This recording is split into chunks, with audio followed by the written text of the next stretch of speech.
안녕하세요. 솔로몬TV 손영서 변호사입니다. 여러분, 오늘 제가 마스크를 쓰고 등장한 이유는 아마 잘 아실 겁니다. 요즘 코로나 바이러스가 확산되면서 많은 분들께서 어려움과 고통을 겪고 계신 것으로 알고 있습니다. 오늘 영상에서는 제가 최근에 들었던 질문들을 좀 정리해가지고 말씀을 드리려고 급하게 영상을 좀 준비해봤습니다. 좀 많은 분들께서 지금 직장을 다니시는데 지금 내가 겪고 있는 케이스가 유급휴가를 받을 수 있는지, 무급휴가를 진행해야 되는지라든가 또 휴업수당이라든가 여러 가지들 궁금해하시는 분들이 많으셔서 제가 급히 영상을 좀, 최근에 되게 그런 질문을 많이 들었거든요. 그래서 제가 기존에 하고 있던 성형 부작용 컨텐츠는 아니지만 좀 이런 부분들을 답변을 빨리 드리면 좋겠다라고 생각이 들어서 영상을 준비하게 되었습니다. 지금 오늘 이제 말씀드릴 내용은요, 기본적으로 우리 시청자분께서 다니시고 계시는 회사의 취업 규칙에 따라서 그 내용이 좀 달라질 수 있습니다. 그렇기 때문에 혹시 조금 애매한 부분들은 저희 사무실이나 저에게 연락 주셔가지고 상세하게 물어보시면 제가 또 답변을 드릴 수 있을 것 같고요. 기본적으로 오늘 말씀드릴 내용은 근로기준법, 산업안전보건법, 산업재해보상보험법, 그 다음에 감염병 예방법이라고 하는데요. 감염병의 예방 및 관리에 관한 법률, 그리고 최근에 그 바이러스 때문에 노동부 지침이 내려온 게 있습니다. 그래서 신종 코로나 바이러스 감염증 예방 및 확산 방지를 위한 사업자 대응 지침, 이 노동부에서 발표한 이 내용을 바탕으로 제가 오늘 좀 설명을 드리도록 하겠습니다. 네, 오늘 영상에서는 크게 세 가지로 나눠서 말씀을 드릴 거예요. 먼저 유급휴가나 연차 사용, 또 휴업수당에 대한 부분들에 대해서 첫 번째로 말씀드리고, 두 번째는 이 감염병을 산업재해 보상을 받을 수 있는지 여부, 여러 가지 케이스들에 대해서 나눠서 말씀드리고, 세 번째는 기타입니다. 징계라든가 출장 문제 같은 경우를 물어보신 분들이 계셔가지고 이런 부분들에 대해서 이제 말씀을 좀 드리도록 하겠습니다. 자, 그러면 본격적으로 질문과 답변 시간 가져보도록 하겠습니다. 자, 첫 번째 질문. 코로나 바이러스가 확대되면서 지금 회사에서 인건비 절감 등 또 경영상의 이유로 휴업하는 경우에 휴업수당을 받을 수 있나요? 이런 질문이 있었습니다. 지금 쉬고 있는 회사들이 갑자기 많이 생겼으니까요. 자, 답변을 말씀드리면 저희가 관계법령은 근로기준법 46조에 되어 있습니다. 46조에 이렇게 되어 있습니다. 저희 이제 자료화면이 나갈 텐데요. 사용자의 규책 사유로 휴업하는 경우에 사용자는 휴업 기간 동안 그 노동자에게 평균 임금의 70% 이상의 수당을 지급해야 된다. 맞습니다. 지금 그러면 코로나 바이러스가 사용자의 규책 사유냐 아니냐가 굉장히 중요한 부분이 되겠죠. 네, 그렇습니다. 근데 이제 통상적으로는 만약에 큰 무리가 없는데도 인건비 절감을 한다, 아니면 지금 너무 비용을 절약해야 된다라는 이유로 만약에 사업자가 휴업을 하게 된다고 하면요, 그건 사업자의 규책 사유겠죠. 그렇기 때문에 그런 부분들은 사업주가 부담하는 위험 부담의 어떤 위험 범위 내에 있는 거기 때문에 마찬가지로 이를 사용자의 규책 사유로 인정할 수 있을 것입니다. 그런 경우에는 회사가 휴업을 하더라도 노동자는 근로기준법에 따라서 70% 이상의 휴업수당을 청구할 수 있는 것입니다. 자, 그래서 이 규책 사유라는 게 굉장히 중요한 부분입니다. 예를 들어서 내가 조금 의심이 좀 돼서 자가격리를 원했는데 회사에서 나와라 그렇게 해가지고 만약에 감염병이 확산돼서 결국은 회사가 휴업을 하게 되었다. 이런 경우에는 우리 사업주의 규책 사유가 명백하잖아요. 그런 경우에는 당연히 휴업수당을 청구해서 받을 수 있을 것입니다. 네, 자, 그러면 두 번째 질문으로 넘어가겠습니다. 자, 근로자가 자가격리자가 되어서 출근할 수 없는 경우 유급휴가를 보장받을 수 있나요? 라는 질문입니다. 저희가 이것에 대해서 답변을 하기 위해서는 제가 아까 말씀드렸던 감염병의 예방 및 관리에 관한 법률을 볼 필요가 있습니다. 해당 조문은 제41조의 2, 제1항입니다. 감염병으로 입원 또는 격리가 된 노동자에 대해서는 유급휴가를 줄 수 있다. 그리고 국가로부터 만약에 사업주가 유급휴가를 위한 비용을 지원받는 경우에는 반드시 유급휴가를 주어야 된다라고 규정이 되어 있습니다. 네. 이런 경우에는 특히 우리가 41조의 2를 같이 보면요. 여기 보면 근로기준법 60조 2회 이게 이제 연차휴가니까요. 유급 연차휴가. 그리고 여기 제4항에 보시면 제3항에 따른 비용의 지원 및 신청 절차 등에 관한 사항은 대통령령으로 정한다. 자, 대통령령은 이 감염병 예방법의 시행령으로 규정되어 있습니다. 그래서 여기 23조의 2를 보면 자, 고시하는 금액에 따라서 근로자가 법에 따라서 입원된 격리된 기간 곱한 금액으로 비용을 지원할 수 있다라는 거죠. 그래서 참고로 여러분께 이제 말씀을 드리면 메르스 같은 거 예로 들 수 있습니다. 메르스 때는 여기 보시면 신종 감염병 증후군 및 중동 호흡기 증후군 발생에 따른 유급 휴가 비용 및 생활지원비 지원 금액 여기 보시면 1항에 나와 있습니다. 유급 휴가 비용 지원 금액은 개인별 임금 1급 기준 1일 상한액 13만 원을 적용해가지고 저희가 이렇게 유급 휴가를 줄 수 있습니다. 그래서 이제 아까 다시 한번 정리를 해드리면 국가로부터 사업주가 유급 휴가에 대한 지원을 받으면 당연히 유급 휴가를 줘야 됩니다. 네. 그래서 만약에 이렇게 출근할 수 없는 경우에도 유급 휴가를 보장받을 수 있다는 점을 우리 말씀드릴게요. 또 아까 잠깐 드렸는데 노동부가 최근에 발표한 게 있습니다. 코로나 바이러스 감염증에 대해서 사업장에서 어떻게 대응을 해야 되는지에 대한 걸 보면요. 여기 내용이 있습니다. 저희가 이제 자료화면도 올릴 건데요.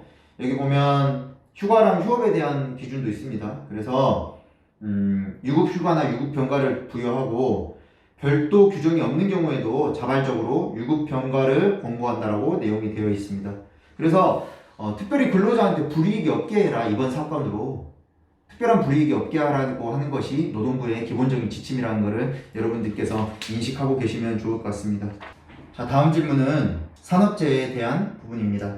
통상적인 방법으로 대중교통을 이용해서 출퇴근을 하다가 코로나 바이러스 감염자와 접촉한 후에 감염이 된 경우에 이를 산업재해로 인정받을 수 있는지 여부에 대한 질문이었습니다. 이게 이제 기본적으로 어떻게 보느냐에 따라서 그 결과가 달라질 수 있는데요. 산업재해보상보험법 잠깐 말씀드릴게요.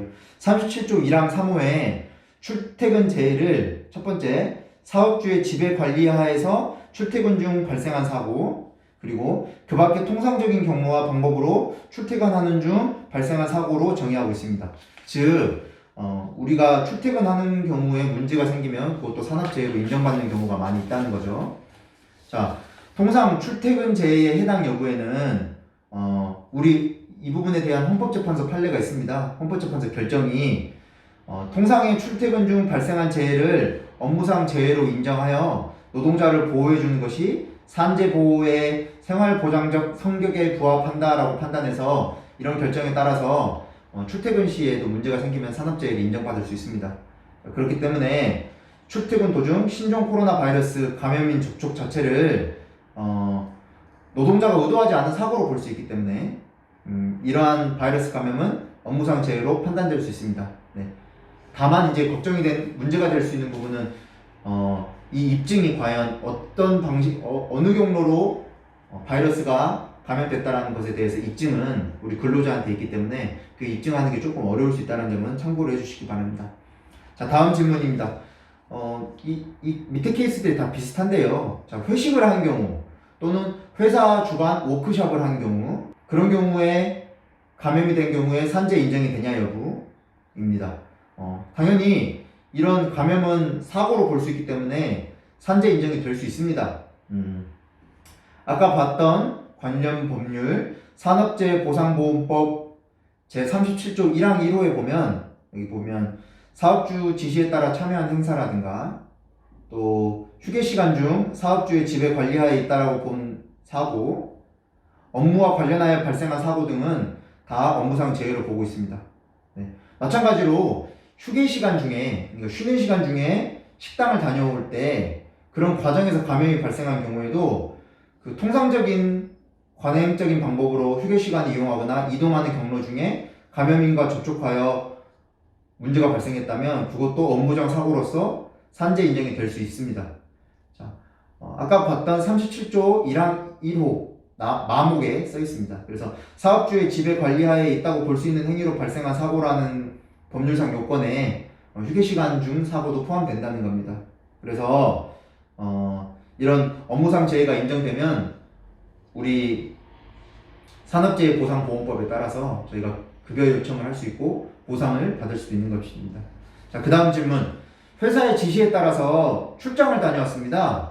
근데 코로나 바이러스 확진 판결을 받았습니다. 이거 산업재해 될 수 있나요? 자, 아까 말씀드렸던 것처럼 회사의 지시에 따라서 다녀온 업무상 관련성이 있는 부분이잖아요. 그렇기 때문에 산재로 인정받을 수 있습니다. 우리 아까 봤던 37조 1항 가목, 또 우리 산업재해보상보험법 시행령 제27조 2항에도 이런 부분들이 자세하게 나와 있습니다. 또 대법원 판결도 있습니다. 대법원 84무 403 판결을 참조하면요, 출장 과정의 전반에 대하여 사업주의 지배하에 있다고 보고 통상 수반하는 범위 내의 행위에 대해서는 업무 수행성을 인정할 수 있다라고 판단하기 때문에 이런 경우에도 산업재해로 인정받을 수 있다는 겁니다. 자, 그러면 세 번째 파트, 기타 질문들에 대해서 또 말씀을 드려볼게요. 지금 대부분의 사업장에서 이렇게 마스크를 착용하고 고객을 응대하고 일을 하고 있는데요. 미관상의 이유로 마스크를 착용하지 말라고 하는 그런 사업장도 있나 봐요. 큰일 날 곳인데 그런 경우에 문제가 될 수 있나요? 라는 질문을 받은 적이 있습니다. 자, 답변 드리겠습니다. 병원이나 학교 등 고위험 사업장은 산업안전보건법상 마스크 지급 및 착용 의무가 있고, 다른 사업장도 감염의 위험이 있으면 사용자가 감염 예방을 위한 적절한 조치를 취할 의무가 있습니다. 자, 산업안전보건법 제39조 제1항 1호를 보겠습니다. 그렇기 때문에 이런 경우에는 사업주가 필요한 보건 조치를 다 해야 할 의무가 있습니다. 이런 마스크 사용 금지라든가 사용자의 이런 안전을 고려하지 않는 부당한 지시 등으로 감염이 이루어졌다면 이런 부분에 대해서는 우리가 진정을 제기할 수도 있고요, 노동청에. 왜냐하면 이거는 산안법이라고 합니다. 산업안전보건법 제5조 1항을 위반한 거기 때문에 충분히 이 의무에 대해서 좀 강조를 하면서 마스크를 착용하겠다라고 말씀을 하실 수 있어요. 자, 그 다음 회사에서 지금 굉장히 중국이 위험하죠. 회사에서 중국 출장을 명령한 경우에 거절할 수가 있나요? 그리고 또 출장 명령을 거절했다고 한 경우 그러면 회사에서 저를 징계할 수도 있나요? 라는 질문을 받은 적이 있는데요. 자, 이런 내용들은 이제 그 출장의 성격이나 아니면 출장이 예정되어 있던 것들, 이런 것들을 종합적으로 고려해야 되겠죠. 그래서 대법원은 이런 출장 명령에 대해서 사업주의 재량을 폭넓게 인정하고 있습니다. 그러므로 근로계약 위반이라든가 신의칙 위반의 사정이 없는 한 노동자는 사업주의 그런 명령을 따라야 될 의무가 있다고 판단을 합니다. 다만 저희가 이런 모든 것들은 다 상식적인 범위 내에서 이루어져야 되겠죠. 그래서 사실은 이런 코로나 바이러스 감염 위험에 대한 그런 것들이나 그런 불안감은 굉장히 스트레스를 많이 받을 수 있고 생활상 큰 불이익이 됩니다.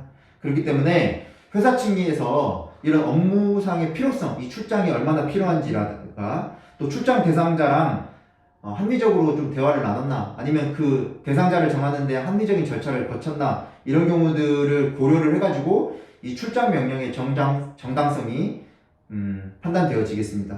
예를 들어서 뭐 지금 당장 가야 되는 출장이 아닌데도 무조건 가라고 하면 그건 당연히 정당성이 결여된 출장 명령이겠죠. 그런 경우에는 당연히 거부할 수 있고 이걸 거부했다고 해서 징계 사유에 해당하지는 않을 것입니다. 자, 다음 질문. 이 질문도 좀 질문을 많이 받았습니다. 개인적으로 중국이나 또는 동남아 같이 해외여행을 다녀와서 자가격리자가 된 경우에는 이런 경우 회사가 징계할 수 있나요? 라는 질문을 받은 적이 있습니다. 자, 답변 드리도록 하겠습니다. 이것과 관련해서는 근로기준법 제23조 제1항을 봐야 하는데요. 사용자는 근로자에게 정당한 이유 없이 징계를 하지 못한다라고 규정이 되어 있습니다. 그렇기 때문에 해외여행을 다녀왔다는 사실 자체만으로는 그거를 징계를 할 수 없고요. 그리고 감염병의 증상이 있어 병원 진료를 받고 소견서를 제출하는 등 감염 전파를 줄이기 위한 자가격리를 한 경우에는 그런 경우에 회사가 징계를 할 수는 없겠죠. 자, 산업안전보건법 제138조 보겠습니다. 사업주는 감염병이나 정신질환 근로로 인하여 병세가 크게 악화될 우려가 있는 질병으로서 질병에 걸린 사람들에게는 의료법 제2조에 따라서 근로를 금지해야 된다고도 규정이 되어 있습니다. 자, 이런 부분들을 참고로 하셔야 될 것 같고요. 결국은 사업장에서 명시적으로 중국 내 위험지역 방문을 금지하는 지침이 내려졌었고 이런 문제가 이미 된 것이 많이 밝혀졌는데 감염의 위험이 상당히 높음을 알고도 방문한 경우, 그런 경우에는 이제 징계의 대상이 될 수도 있겠지만 그렇지 않고 단순히 해외여행을 다녀왔다, 그것만으로 징계의 대상이 될 수도 없고요. 엄격하게 그런 징계를 내려야 된다는 것을 참고를 하시면 될 것 같습니다. 네, 이상으로 제가 최근에 코로나 바이러스 관련해가지고 근로기준법 관련해서 근로자들이 어떻게 활동해야 되는지, 어떻게 근무해야 되는지 그런 환경에 대해서 좀 질문을 많이 듣고 오늘 이렇게 답변을 준비해 봤습니다. 여러분, 지금 코로나 바이러스 때문에 굉장히 나라가 굉장히 혼란에 빠져 있고 많은 분들이 어려움에 빠져 있습니다. 지금 보니까 미국의 투자은행인 JP모건이 우리나라 코로나19 사태가 3월 20일쯤까지도 계속 지속적으로 확대가 될 거고 환자가 10,000명이 넘을 거라고 예상을 하고 있습니다. 그렇기 때문에 우리 시청자분들 손 씻기, 또 기침 예절 이런 거 잘 지켜주시면 좋을 것 같고, 무엇보다도 제가 가장 크게 우려하는 거는 식사 예절입니다. 식사 예절. 어쩔 수 없이 좀 식사는 저희가 좀 구분해서 드셔야 될 것 같습니다. 반찬 같은 거. 보시면 여러분들 다 뉴스에서 접하셨겠지만 다들 막 식사 한 번만 같이 하더라도 감염이 되잖아요. 이게 식사를 나눠 먹는 게 아니라 코로나 바이러스를 나눠 먹는 겁니다. 그렇기 때문에 되도록이면 많은 사람들과 식사나 회식 자리는 좀 피하시고 항상 손 씻기 잘 하시고 개인 면역력 증대를 위해서 식사를 많이 하시고 좀 몸 관리 철저히 하시고 그렇게 하시기를 좀 기도드리도록 하겠습니다.